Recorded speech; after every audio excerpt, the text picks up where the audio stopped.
नमस्कार दोस्तों। स्वागत है आपका हमारे इस YouTube मंच पर। दोस्तों, कल से जिस एक खबर ने पूरे देश को हिला रखा है, कानून व्यवस्था पर एक बहुत बड़ा सवाल खड़ा कर दिया है। उस खबर के बाद सबसे ज्यादा आशंका इस बात की व्यक्त की जा रही है कि क्या यह देश फिर से अंडरवर्ल्ड के जाल में फंसता जा रहा है। आखिर बाबा सिद्दीकी की घटना को किसने अंजाम दिया, क्यों अंजाम दिया, और वो बाबा सिद्दीकी जिन बाबा सिद्दीकी को फिल्म स्टार का दोस्त कहा जाता था, दोस्तों का दोस्त कहा जाता था, और मुंबई में व्यवसाय से लेकर राजनीति तक हर जगह उनका दखल था। एक जमाने में उनके पिता घड़ीसाज का काम करने बिहार के गोपालगंज से मुंबई पहुंचे थे, और उसके बाद उनके बेटे जियाउद्दीन सिद्दीकी और बाबा सिद्दीकी जो बचपन में ही मुंबई पहुंचे, अपने पिता के साथ मुंबई पहुंचे।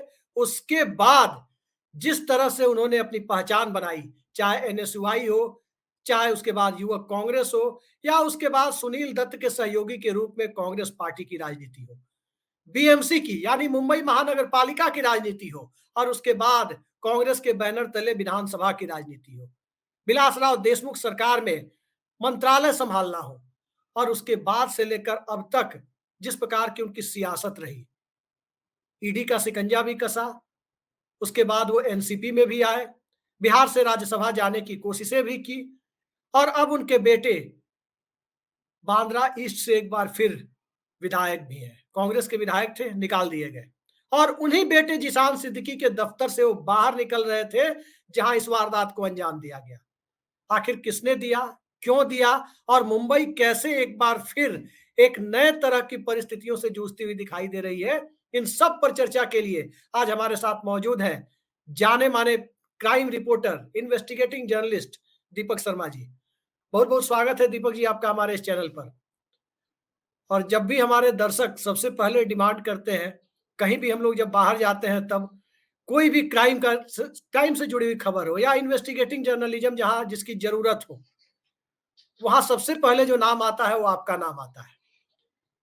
तो कल से कुछ दोस्त व्हाट्सएप मैसेज के माध्यम से और कुछ कमेंट्स के माध्यम से भी सोशल मीडिया में कह रहे थे कि बाबा सिद्दीकी के मसले पर दीपक जी को जरूर लाइए। तो दर्शकों की डिमांड आज हम पूरी कर रहे हैं। और सबसे पहले दीपक जी हमारे दर्शकों को बताइए कि ये मामला दरअसल आपको क्या लगता है, क्योंकि आपने बहुत लंबा वक्त दिया है इस पूरी फील्ड में, इस तरह की पत्रकारिता में। ये लगता क्या है आपको कि एक मिलनसार व्यक्ति जो व्यवसायी भी है, राजनेता भी है, दोस्तों का दोस्त भी कहा जाता है, और उसकी इस प्रकार से हत्या कर दी जाती है? देखिए अभिषेक जी, हमको फिलहाल तो जो पुलिस वहाँ पर कह रही है, क्राइम ब्रांच कह रही है, और अभी जो स्पेशल वहाँ कमिश्नर हैं देवेन भारती, क्राइम के एक्सपर्ट हैं और एक बहुत ही मैं कहूँगा कि टैलेंटेड पुलिस ऑफिसर हैं। उनकी कुछ पत्रकारों से बात हुई और वो ये मानते हैं, स्पेशल कमिश्नर, कि इसमें उनको ऐसा लगता है पहली नज़र में कि लॉरेंस बिश्नोई गैंग का ये पूरी वारदात हो सकती है जो अंजाम दी हो। अब इसमें एक चीज़ हमको ये देखनी होगी कि वो लॉरेंस बिश्नोई जिसने पहले सलमान खान को थ्रेट किया, जब मीडिया ने उसको लाइटली लिया तो उसने 2 शूटर भेजे और सलमान खान के यहाँ फायरिंग करा दी। उस फायरिंग के बाद एक अलर्ट लॉरेंस बिश्नोई को लेकर मुंबई पुलिस को करना चाहिए था। 15 दिन पहले, जस्ट 15 डेज़ बैक, बाबा सिद्दीकी जो 3 बार के एमएलए हैं और उनका बेटा आज एमएलए है, यानी परिवार जो है वो 4 बार से वो एमएलए बांद्रा का, वो उनके पास एक ईमेल आया। अभी पुलिस का वर्जन है, पुलिस ऐसा जी। कह रही है। पुलिस का कहना है कि उस ईमेल में ये लिखा गया था कि भाई इस आदमी से आपको दूर रहना है, इससे दूर रहे। किससे दूर है? सलमान खान से। तो एक स्पेसिफिक थ्रेट था कि सलमान खान से दूर रहो तुम, वरना तुम अपना अंजाम खुद समझ जाओ, तुम्हारा अंजाम क्या होने जा रहा है। मेरा ये कहना है कि अगर बाबा सिद्दीकी को ये मेल आया था और वो मेल उन्होंने अजीत पवार से शेयर किया, तो उसी वक़्त उनको जो है सिक्योरिटी उनकी अपग्रेड हो जानी चाहिए थी। लेकिन ऐसा लोग कह रहे हैं, मैंने कई वहाँ पर लोगों से बात करी, पत्रकारों से बात करी, नेताओं से बात करी। उन्होंने कहा साहब अजीत पवार ने फिर देवेंद्र फडणवीस से बात करी। फडणवीस जो हैं इस वक़्त वो उनके पास गृह विभाग है, फडणवीस ने कहा कि सिक्योरिटी देंगे। और कहीं न कहीं वो जो उनकी एप्लीकेशन कह लीजिए या उनका जो एक तरह से जो उन्होंने सिक्योरिटी माँगी, वो सारा सिलसिला फाइलों में दबता चला गया। उसको जी, 10-15 दिन हो गए और सिक्योरिटी उनको मिली नहीं। जिस वक़्त ये 2 शूटर या 3 शूटर ऑटो से उतर के आए थे, उस वक़्त वहाँ पर जी, कुछ आतिशबाज़ी हो रही थी, भीड़ थी और जब उन शूटर्स ने बाबा सिद्दीकी को टारगेट किया, तो उनके पास सिर्फ़ 1 सिपाही था, 1 सिपाही हुँ, था।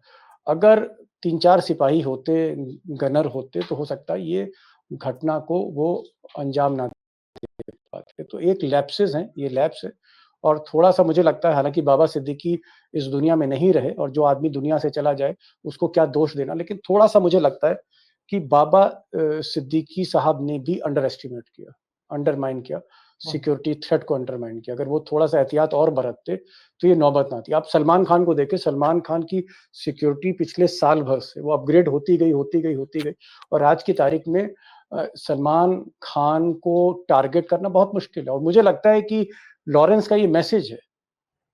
ये मैसेज है कि सलमान खान के जो भी करीब रहेगा उसको उसके साथ हम वही करेंगे जो हमने बाबा सिद्दीकी के साथ किया।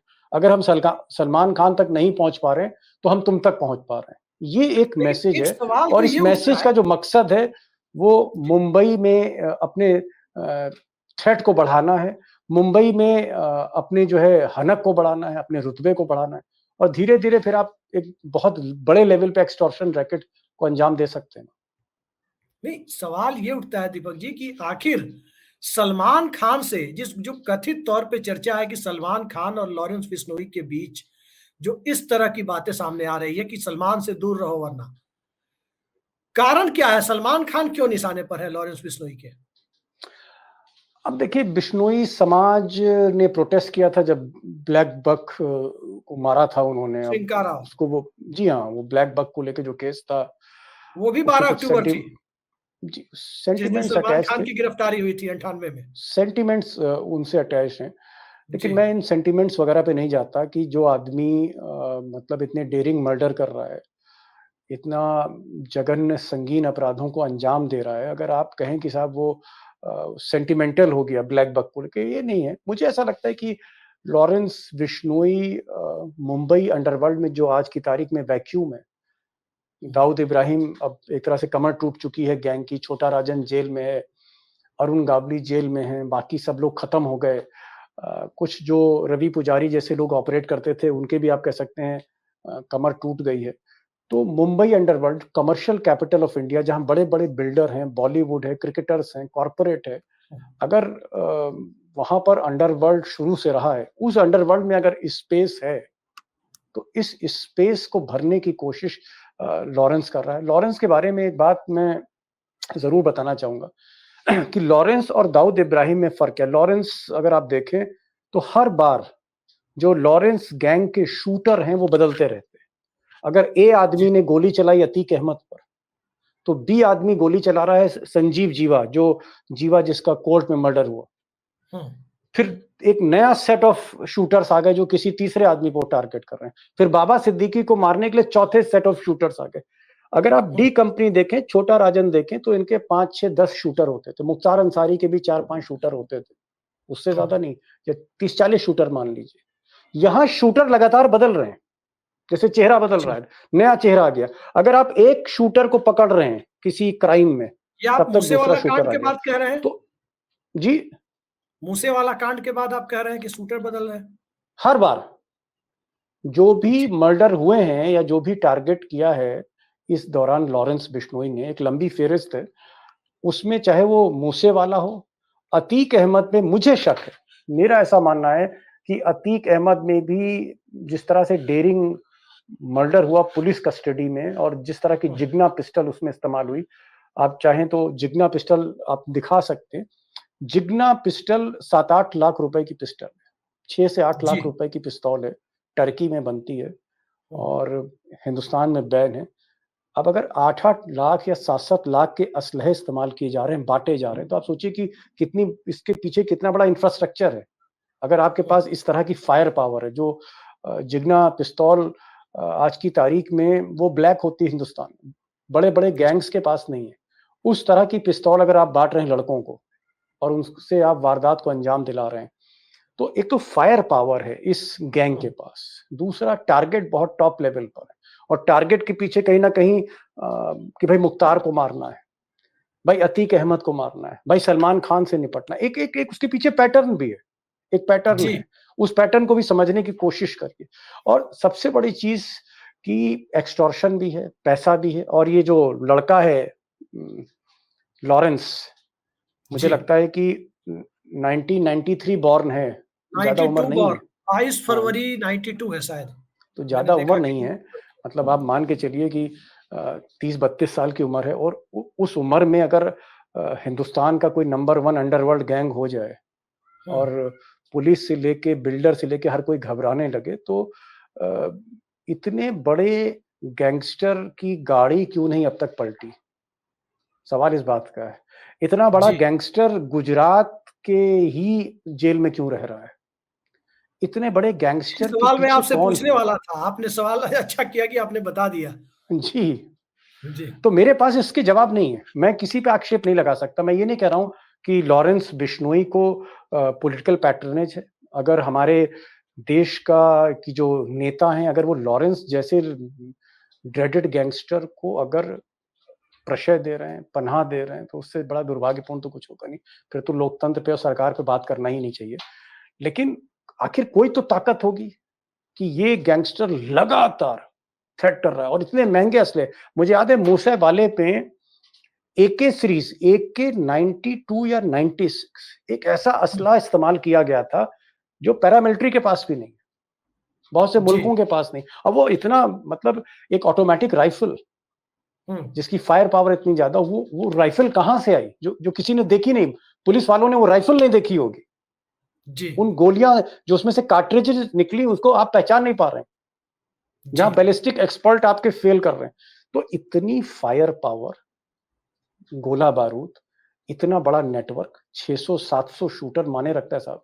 हम्म, बड़ी बड़ी कंपनियों में 600 कर्मचारी नहीं होते, बड़ी बड़ी कंपनियों में। ठीक। और एक्सटॉर्शन का रैकेट अगर आपका 50 करोड़ 100 करोड़ का एक जिले से है, अगर हम्म, मान लीजिए आप मुंबई से ही 100-150 करोड़ रुपया उगा रहे हैं, तो आपका टर्नओवर क्या होगा?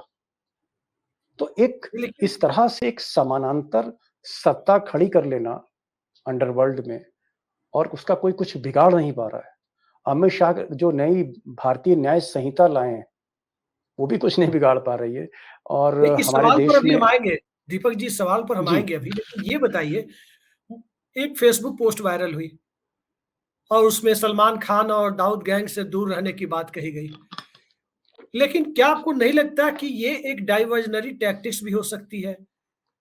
किसी मूल अभियुक्त या मूल जो इस कांड की जड़ में जो रहा होगा, उसको उससे इतर हट करके किसी दूसरे गैंग की तरफ मोड़ने की कवायद भी हो सकती है। हम नहीं, कैसे देखिए, इस फैक्ट को एस्टेब्लिश मान ले कि वाकई इसी गैंग ने ये काम किया है? मैं आपको बताता हूँ। देखिए, मैं न्यूज़ एजेंसी आईएनएस में था आज से तकरीबन 3-4 साल पहले, जी और मैं गोल्डी बरार पर एक स्टोरी कर रहा था। और उस सिलसिले में मेरी कनाडा की जो रॉयल कैनेडियन माउंटेड पुलिस है, जिसे आरसीएमपी कहते हैं, जैसे अमेरिका में एफबीआई है, या ब्रिटेन में स्कॉटलैंड यार्ड है, कनाडा की जो फेडरल पुलिस एजेंसी, उसका नाम है RCMP, royal Canadian mounted police. उनसे किसी सूत्र से मेरी बात हो रही थी। मैंने कहा कि भाई ये पंजाब के जो गैंगस्टर्स हैं कितने आवी हैं? उनका, हाँ साहब, ये कोलंबिया से कोकेन लेकर ये यूएस आते हैं, फिर वहां से उसको पुश करते हैं कनाडा और बाकी जगह पुश करते।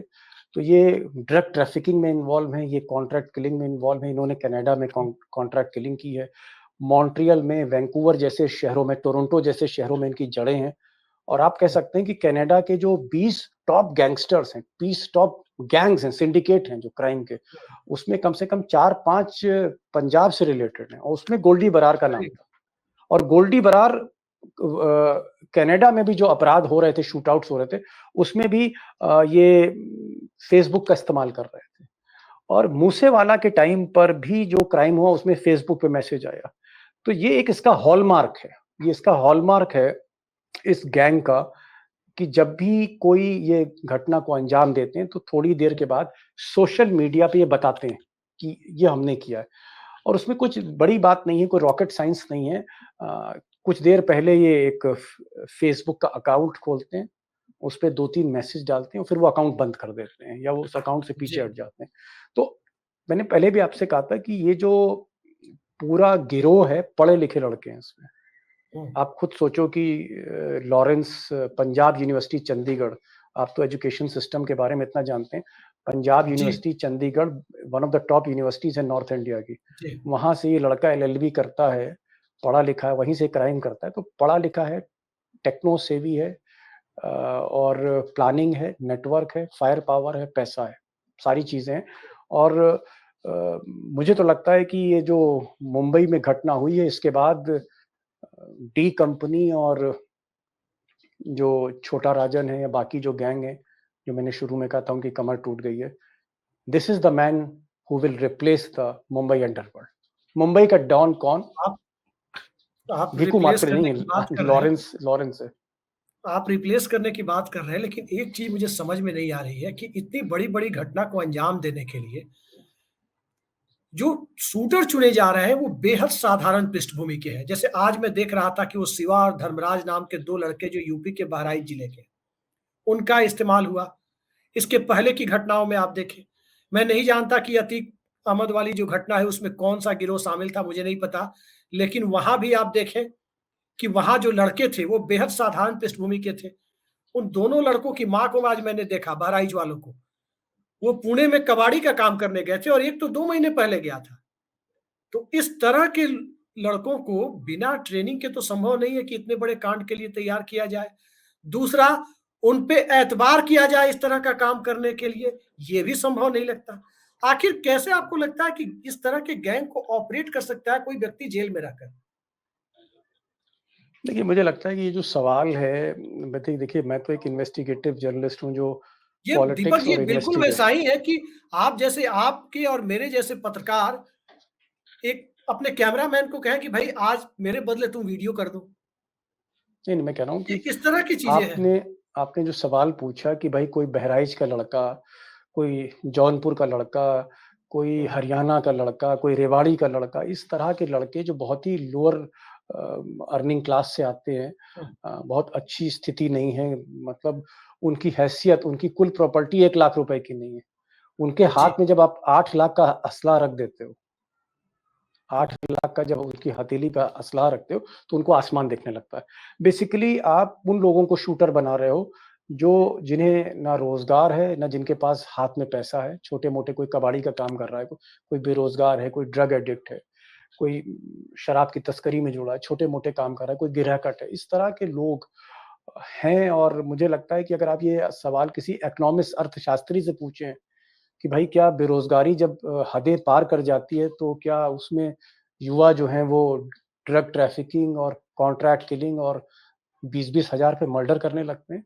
तो ये जो हत्याएँ हो रही हैं, ऐसा नहीं है कि मुझे नहीं लगता है कि बाबा सिद्दीकी की ये जो जघन्य हत्या जिन 3-4 शूटर्स ने की है, इनको कोई 20-20 लाख रुपए की सुपारी दी गई होगी, जी। ऐसा बिल्कुल नहीं है। 2-4 लाख रुपए से ज़्यादा खर्च नहीं किया होगा, क्योंकि अभी मैं कुछ ही देर पहले अविनाश धर्माधिकारी जी से बात कर रहा था। उन्होंने कहा कि उन्होंने अपने करियर में ऐसे कॉन्ट्रैक्ट किलिंग जो है उनको इन्वेस्टिगेट किया है, जहाँ अब्बू सलीम ने 5-5 हज़ार रुपए में मर्डर करा दिया बॉम्बे में। तो ये जो हम्म, मर्डर हो रहे हैं, ये 50,000 रुपए, 20,000 रुपए में मर्डर हो रहे हैं।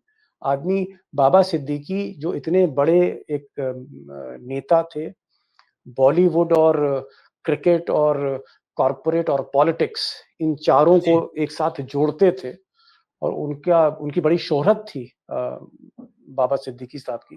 जी। सलमान खान घर आते थे, शाहरुख खान घर आते, मतलब शाहरुख खान और सलमान खान में जब झगड़ा हो गया, उन दोनों को मिलाने वाले बाबा सिद्दीकी।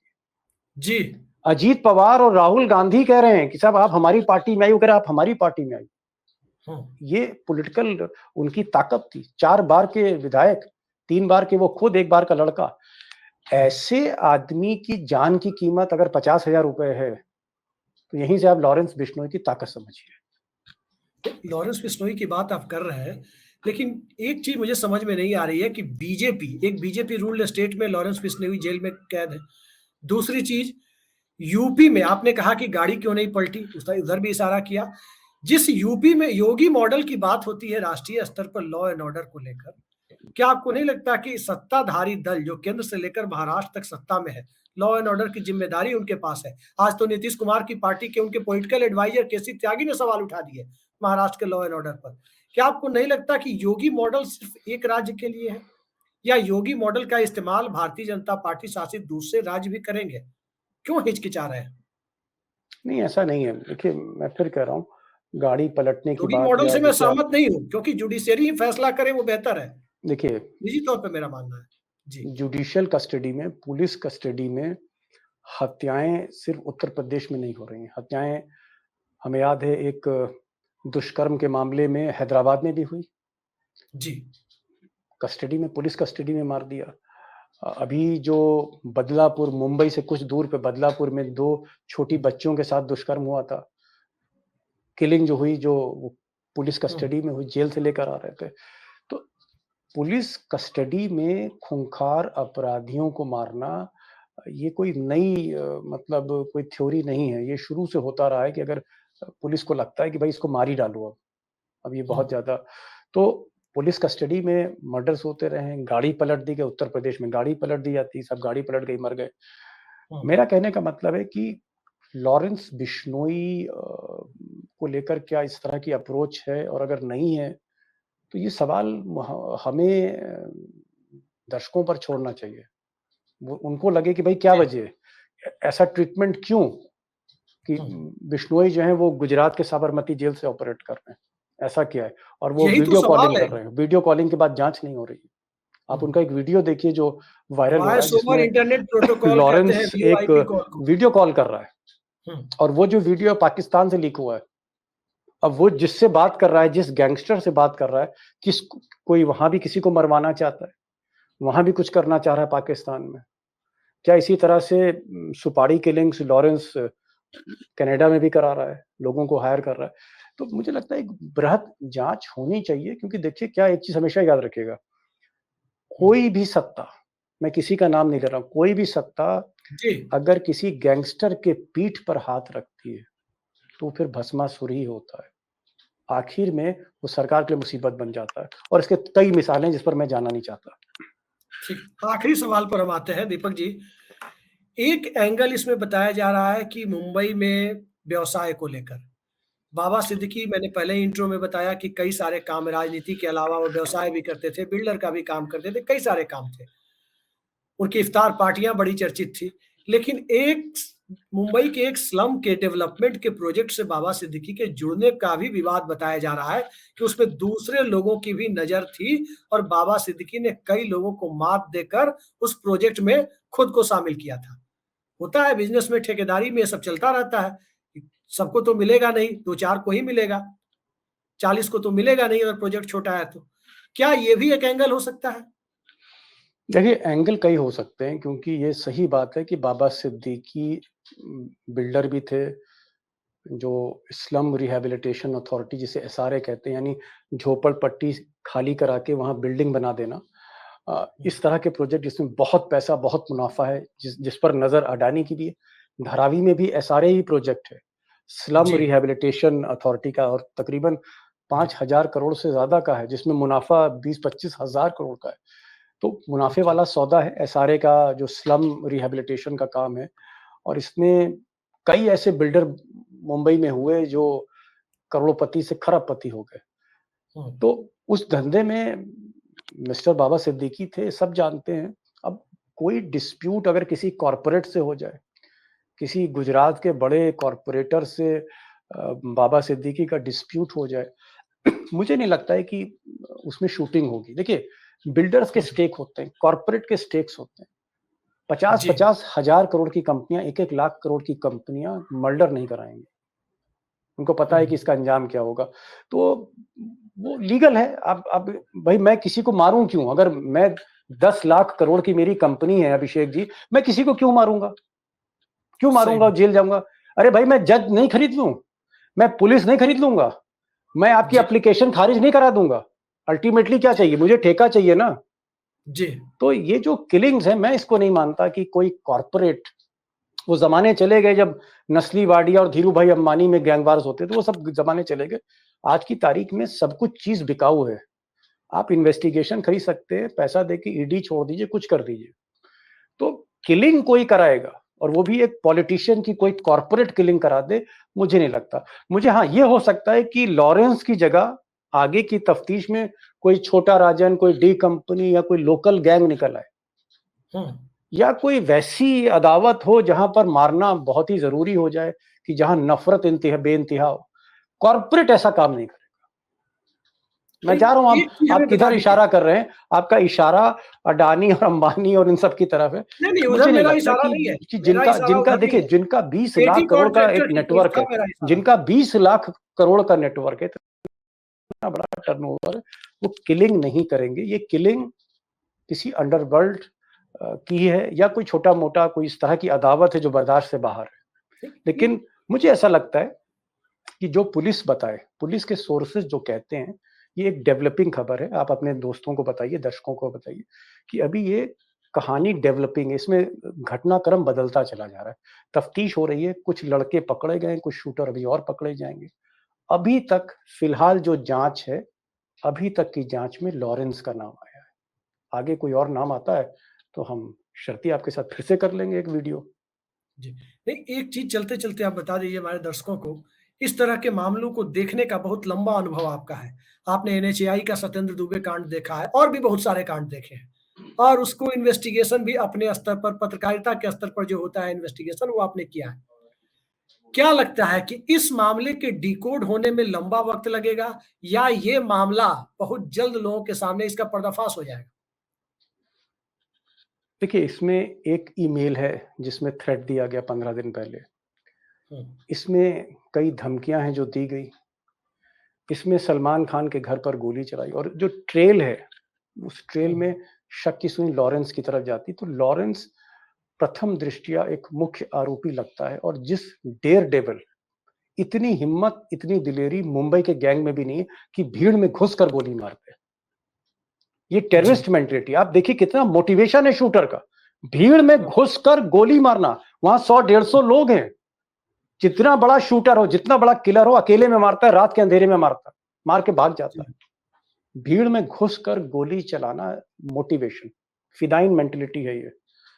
इस तरह के शूटर हैं जिस गैंग के पास, तो उस गैंग की आप ताकत समझ सकते हैं। मैं किसी को डरा नहीं रहा हूं, मैं सिर्फ ये कह रहा हूं कि ये पुलिस की निष्क्रियता है कि लॉरेंस जैसे खतरनाक, खौफनाक गैंग, आप सोचिए हम लोग के पास तो पैसा नहीं है, लेकिन बिल्डरों की कल रात से मुंबई में क्या हालत होगी, जिनके पास 5-5 हजार करोड़ की जमीनें हैं, बिल्डिंगें हैं, जिनका टर्नओवर एक साल का 10-10 हजार करोड़ है। एक फोन चला जाए कि लॉरेंस बिश्नोई बोल रहा हूं, इतना पैसा रख देना, कोई ना कर पाएगा? या बाबा सिद्दीकी याद आएंगे तब? ये है इसके पीछे ऑब्जेक्टिव। बिल्कुल सही कहा आपने। ये खौफ पैदा करने की कोशिश प्रथम दृष्टया जांच वो जान पड़ती है, लेकिन आगे ये मामला किस रूप में सामने आएगा, क्या इसमें कुछ और लोगों की इन्वॉल्वमेंट है, या सिर्फ ये मुंबई के अंडरवर्ल्ड पर कब्जे की एक कोशिश है? क्योंकि अब तक एक वैकेंट स्पेस दिख रहा था, खाली जगह दिख रही थी पिछले 15-20 साल से, क्योंकि अभी तक आधिपत्य के मामले में मुंबई पर कोई उस तरह की स्थिति नहीं बनी थी जो 80 और 90 के दशक में थी।